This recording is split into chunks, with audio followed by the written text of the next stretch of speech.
Patriarcas e Profetas. Capítulo 46. As bênçãos e as maldições. Depois da execução da sentença de Acã, Josué teve ordem de arregimentar todos os homens de guerra e, de novo, avançar contra Ai. O poder de Deus estava com seu povo, e logo ficaram de posse da cidade. As operações militares agora foram suspensas, para que todo Israel pudesse empenhar-se em um solene serviço religioso. O povo estava ansioso por estabelecer-se em Canaã. Ainda não tinham casas nem terras para suas famílias, e a fim de adquiri-las deveriam expulsar os cananeus. Mas este importante trabalho devia ser adiado, pois que um dever maior reclamava sua primeira atenção. Antes de tomarem posse de sua herança, deviam renovar seu concerto de fidelidade a Deus.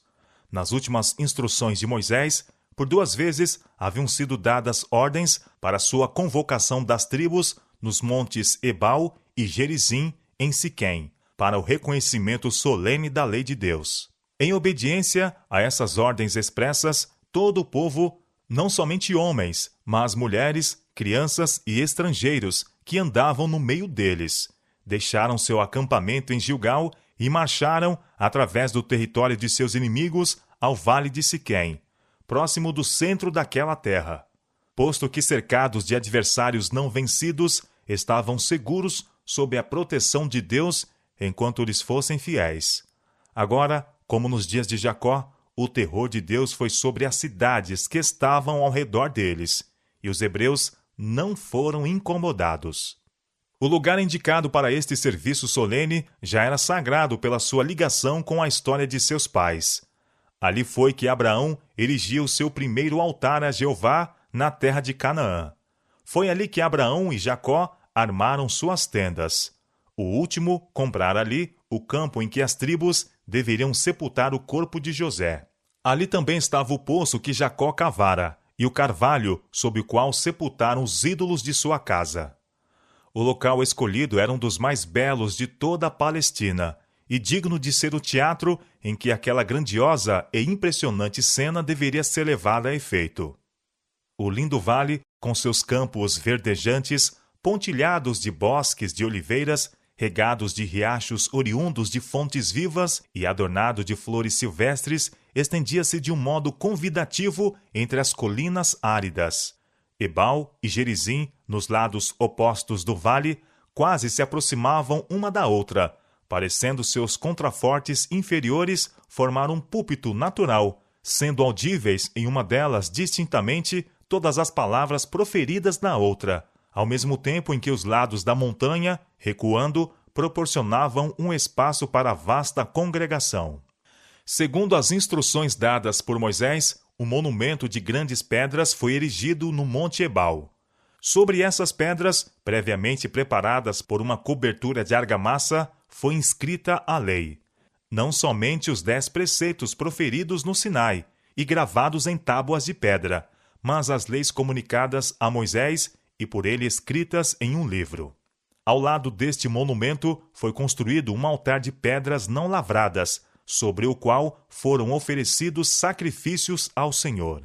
O fato de ter erigido o altar no Monte Ebal, monte este sobre o qual fora posta a maldição, era significativo, denotando que, por causa de sua transgressão à lei de Deus, Israel incorrera com justiça em sua ira, e que esta caíra de pronto sobre eles, não fosse a obra expiatória de Cristo, representada pelo altar de sacrifício. 6 das tribos, todas descendentes de Leia e Raquel, ficaram estacionadas no Monte Gerizim, enquanto as que descenderam das servas, juntamente com Ruben e Zebulon, tomaram posição em Ebal, ocupando o vale entre eles os sacerdotes com a arca. Foi proclamado silêncio mediante o som da trombeta que dava os sinais. E então, em profundo silêncio, e na presença desta vasta assembleia, Josué, em pé ao lado da arca sagrada, leu as bênçãos que deveriam seguir-se à obediência à lei de Deus. Todas as tribos em Gerizim responderam por um amém. Então ele leu as maldições, e as tribos em Ebal, de modo semelhante, deram seu assentimento, unindo-se com a voz de um homem, em resposta, milhares e milhares de vozes. Em seguida, teve lugar a leitura da lei de Deus, juntamente com os estatutos e juízos que lhes haviam sido entregues por Moisés. Israel havia recebido a lei diretamente da boca de Deus, no Sinai, e os sagrados preceitos da mesma, escrito pela sua própria mão, ainda se encontravam preservados na arca. Agora foi escrita novamente, onde todos a poderiam ler. Todos tinham o privilégio de ver por si mesmos as condições do concerto, mediante o qual deveriam manter a posse de Canaã. Todos deveriam exprimir sua aceitação aos termos do concerto e dar seu assentimento às bênçãos ou maldições pela sua observância ou negligência. A lei não somente foi escrita sobre as pedras que serviam de memória, mas foi lida pelo próprio Josué ao ouvido de todo Israel. Não fazia muitas semanas que Moisés dera todo o livro de Deuteronômio em discursos ao povo. Contudo, de novo lê Josué agora a lei. Não somente os homens de Israel, mas todas as mulheres e crianças ouviram a leitura da lei, pois era de importância que também estas conhecessem e cumprissem seu dever. Deus ordenara a Israel com relação aos seus estatutos.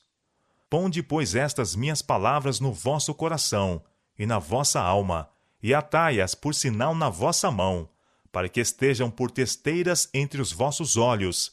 Ensinai-as a vossos filhos, para que se multipliquem os vossos dias e os dias de vossos filhos na terra que o Senhor jurou a vossos pais dar-lhes, como os dias dos céus sobre a terra. Deuteronômio capítulo 11, versos 18 a 21. Cada 7º ano, a leitura inteira devia ser lida na Assembleia de todo Israel, conforme Moisés ordenou. Ao fim de cada 7 anos, no tempo determinado do ano da remissão, na festa dos tabernáculos, quando todo Israel vier a comparecer perante o Senhor teu Deus, no lugar que ele escolher, lerás esta lei diante de todo Israel aos seus ouvidos.